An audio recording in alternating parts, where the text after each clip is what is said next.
আসসালামু আলাইকুম dear viewers, ময়মিনুল হক আছি সবসময়ের মতো আপনার সাথে। আর আজকে আমরা বেসিক ইংলিশ পার্ট 4 নিয়ে আপনাদের সামনে হাজির হলাম। আজকের এই লেসনে আমরা শেখাবো যে সাপোজ টু এর ব্যবহার আমরা কিভাবে ইংরেজিতে ঠিকঠাক মতো উপায়ে করতে পারি এবং এর মাধ্যমে কিন্তু আমাদের কনভারসেশনটাকে আরেকটু সুন্দর করে তুলতে পারি। So dear viewers, basic English part 4 আপনাদেরকে স্বাগত জানাচ্ছি। আমি ময়মিনুল হক আর আজকে শিখবো সাপোজ টু এর ব্যবহার।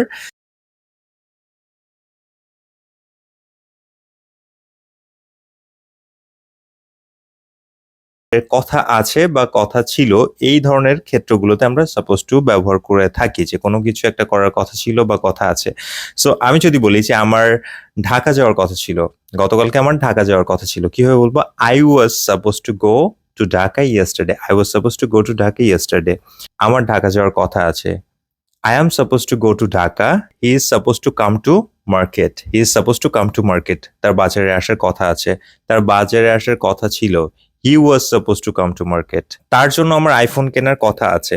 I am supposed to buy iPhone for him. এখন যদি বলতে চাই যে আমার তার জন্য আইফোন কেনার কথা ছিল, তাহলে কিভাবে বলবো? I was supposed to buy iPhone for him. তাদের ফুটবল খেলার কথা ছিল। They were supposed to play football. তার আসার কথা ছিল। He was supposed to come. Right? আমার যাওয়ার কথা ছিল। I was suppose to go. আমার একটি বই কেনার কথা ছিল। I was suppose to buy a book. আমার গানটি গাওয়ার কথা ছিল। I was suppose to sing a song. আমার ডাক্তারের কাছে যাওয়ার কথা ছিল। I was suppose to go to the doctor. আমার ডাক্তারের কাছে যাওয়ার কথা আছে। I am suppose to go to the doctor.